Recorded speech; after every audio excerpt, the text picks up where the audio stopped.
तामिलनाडुर मुख्यमंत्री विजयंक चैम्बर रे तांको ऑफिस चैम्बर रे जड़े साधारण व्यक्ति जाइकी वीडियो उत्तोलन करुछंती।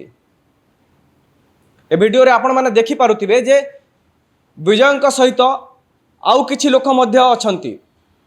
आउ सेठी जड़े साधारण व्यक्ति वीडियो रेकॉर्ड करिछंती। जदि विजयंक क्षेत्र रे जड़े निर्वाचित लोक प्रतिनिधि जे कि लोकंक समस्या नहीं कि जाइछंती आलोचना करिबाकू से क्षेत्र रे जदि यह गोटे अपराध श्रेणीभुक्त करा जाउछि ताहेले मुख्यमंत्री को दफ्तर रे ऑफिस भितर पशिकी जड़े लोक वीडियो रेकॉर्ड करवा तो आहुरी बड़ अपराध। किंतु एठी तफात देखंतु जे सेठी कोनोसी तांको विरोध रे आईनगत कार्यानुष्ठान किंबा एक्शन निया जाइनी। किंतु एठी चामेली को जो 10टी गुरुत्वपूर्ण दफा लगा जाइछि से भितरु एटा गोटे। एठी प्रश्न करा जाई परिबो जे वीडियो एबे जो कथा कहउछंती एटा किए स्क्रिप्ट लेखिकी देइछंती ना वीडियो निजे हृदयंगम करिछंती जे सतरे तांको काम रे से दिन बाधा पहुंचीथिला। एठी गोटे कथा भी कहा जाई पारे दर्शक बंधु चामेली जो जिनस कहउछंती जे से काहे की वीडियो रिकॉर्ड करूछंती यार संकेत से आगुरु मध्य दे सारिछंती। एठी चामेली दोषी किंबा निर्दोष से कथा कहजोनी। किंतु जो मामला को गोटे बड़ इश्यू बना गला जे वीडियो रिकॉर्ड करिबा सरकारी काम रे बाधा देबा। किंतु चामेली कहउछंती जे मु जदि ए सबु जिनस आज रेकॉर्ड करि न थांती ताहेले हुए तो मते सुली रे चढ़ई दिया जाई थांता। सबु जिनस वीडियो एविडेंस थाई कि भी जदि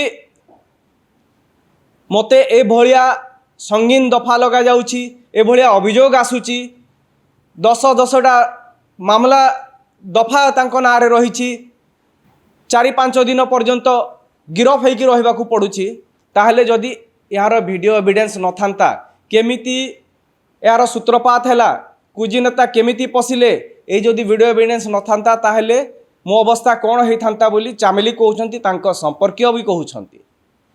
एबे आसीबा जे गोटे प्रश्न सोशल मीडिया रे आपण देखंतु समस्ते पचारुछंती जे चामेली विवाद रे आईन ता बाटरे जाउछि तो ए प्रश्न एथि पई पचरा जाउछि जे पूरा घटनाक्रम को जदि देखिबे उभय पक्षरु अभियोग हेइछि।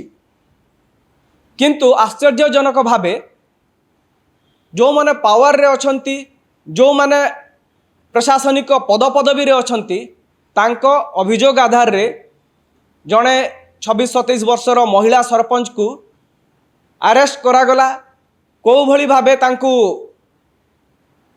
गिरफ करिकी निया गला से दृश्य मध्य सोशल मीडिया रे भाइराल होउची। गोटे स्ट्रेचर टे मिललानी तांकु 2-3 जण महिला पुलिसकर्मी घोषाड़ी की नेला अवस्था रे नहीं कि टेकी की गाड़ी रे थौछंती। एई प्रश्न चामेली मध्य उठैछंती। एई प्रश्न से प्रधानमंत्री को लिखिथिबा चिठी रे मध्य कहिछंती। पुलिस महानिर्देशक पुलिस डीजी पाखकू एक चिठी लिखिछंती अभियोग जणाइछंती। सेहिथिने मध्य एक कथा चामेली जणाइछंती जे तांको अभियोग आधार रे एपर्यंत एक्शन 0।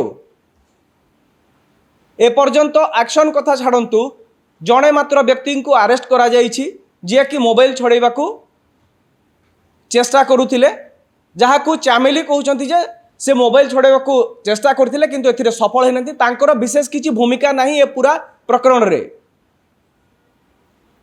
हेले एठी जो मानक ना जो पदपदवी रे थिबा व्यक्ति को ना से उल्लेख करिछंती सेमानंकु थरटे पचरा जाइछि के पर्यंत।